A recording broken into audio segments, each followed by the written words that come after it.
Episode 7 picks up literally within an hour of where episode 6 ended. Owen is shot dead. That's what I knew was going to happen at the beginning of my episode. It's about Jack's decision to bring Owen back from the dead. See? You thought Owen was dead, but he's not. If you're going to resurrect a character using a resurrection glove, it had to have consequences. You've got this corpse walking around. He's not alive, he's dead. They don't know whether he is able to be a Torchwood operative anymore.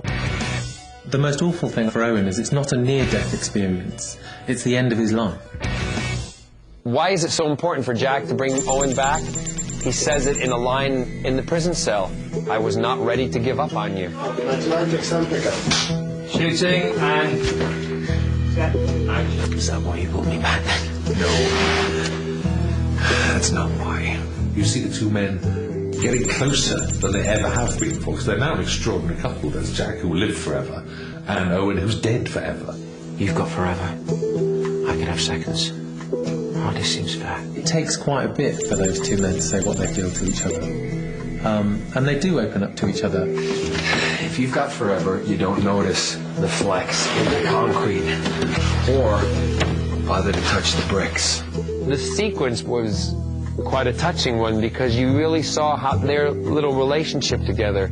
And I have this thing where I slap him on the head after I've been really sentimental with him. It's the kind of thing that typically the guys would do because guys don't get mushy with each other. Your life like this shining armor and don't you ever forget it. I love that film. I like that scene. I like the fact that, okay, it's, you know, talking about the meaning of life and eternity and everything, but also you've got, you know, farts and puking. It was fun to do. What do you want to sound? Take 3. Thank you. Shooting and... Set. Action. Oh, that is the single most disgusting thing I have ever seen. And I know disgusting. Ah! Cut. He's become a specimen. He's become a subject of study. It's quite dark, actually, but a great story. That scene stunk. Bless Byrne, when he stood on his head the first time, it went all up his nose and in his face.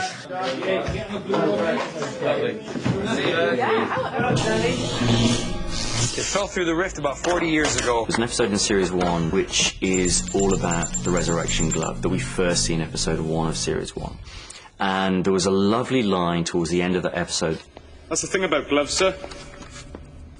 They come in pairs. So we always knew we wanted to do another story involving the resurrection glove. I knew in this script the glove was going to be a lot more agile, was going to be physically attacking people.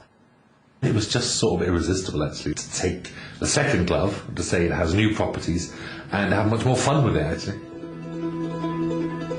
There were a couple of ways we went about doing the glove when it attacked Martha. I wanted something that was quite dexterous and quite spider-like.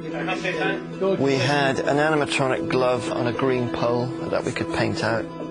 For some jumping scenes, we've got a movable green screen rod, which makes the fingers move as well.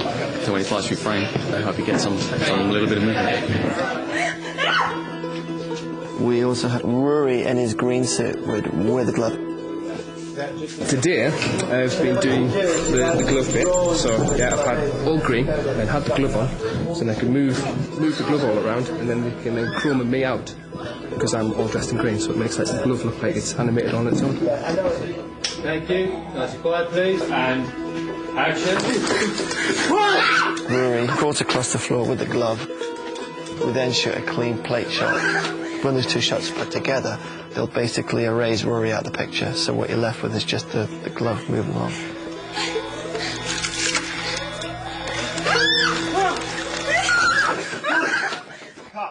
Thank you. Got it.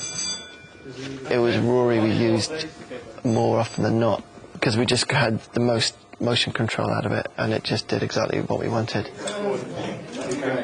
Thanks. 4605, take 1. Action.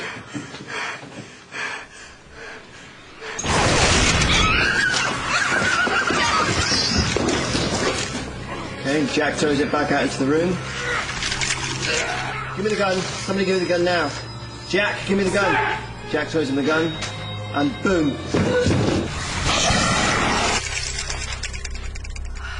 And cut there, please. Okay, good. We'll just pick up the action. This is a copy of the real gauntlet. It's hollow inside. In there, I've got a selection of detonators, squibs basically, that will blow the fingers away, the main body of it, and the wrist part. All in one, just one big bang when Owen shoots it. Lovely people, listen up please. We'll shoot the exploding gloves. Okay, can I have the stun hand please, the foam hand folks.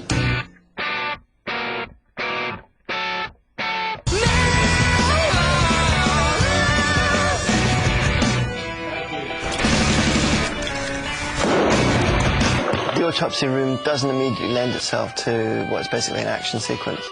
It is a very small, tight space, especially when you've got every single member of Torchwood, plus Martha Jones, plus me and the rest of the crew. It's very tight.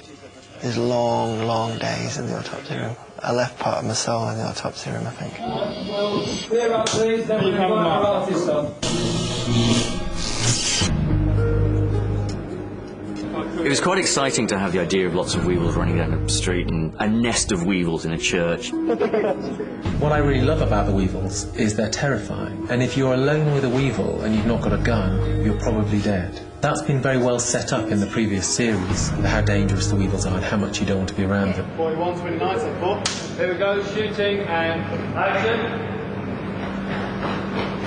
So the idea that our heroes would get trapped with a horde of weevils coming at them, I just thought was brilliant jeopardy. We have 5 weevil heads, and we can only use 4 at any one time, because 2 of the weevil heads only fit 1 actor. So the first job was for the second AD to go and find a supporting artist who had a small head that we could fit the other weevil head onto, and we found that, hooray. So we could finally use 5 weevils in 1 shot.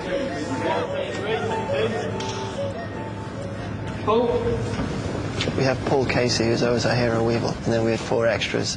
They're wearing what we refer to as the stunt masks, which are more simple pull-over rubber masks, as opposed to Paul's complete animatronic working weevil head.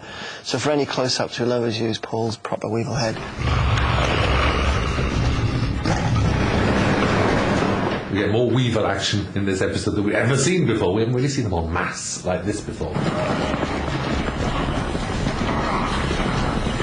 We had a top shot where you see the weevils run in, surround Jack and Owen, and then they back off and start bowing. You see all those weevils, and then the whole thing turns on its head. It's like they're actually there to worship.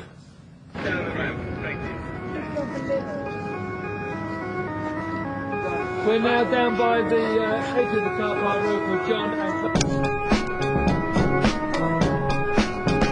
I really enjoyed doing that sequence. It will make it look like there's loads.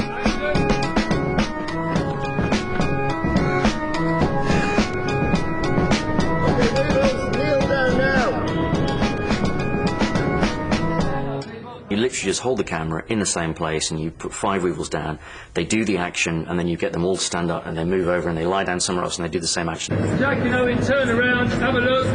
Jack gets his gun out, and then if you just stay in that position, doing all your growling, and the governor will give you the action to start to go down and maybe start walking back a little bit. You give him thanks and praises, you bow in, all right, a little bit of reverence, because this is death incarnate right here.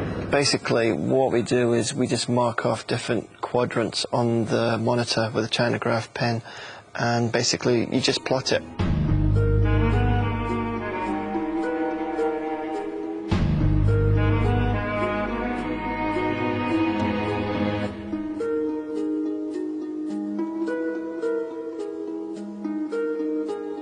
And then the mill composite those pictures together so that you have 25, 30 weevils lying on the floor.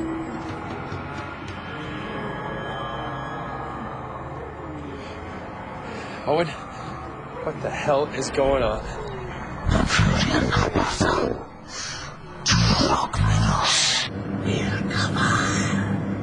Burn looks like a Thunderbird puppet when he has his contacts in. I mean that in a good sense. 144 this way.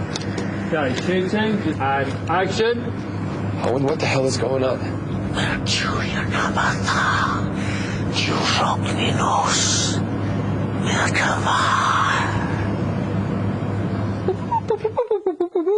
Well, look who's says that my head is maybe my body. Oh my God, Owen's turned into a Thunderbird puppet or a Terrahawk. He couldn't take it seriously. We were on top of this car park, we had loads of weevils after us, and every time I turned round he'd burst out laughing, which wasn't helpful. In instances like that, we have a good little laugh. Camera's cut. Good for the governor, Mark. Lovely. So, folks, that was 7:46. That's in the can.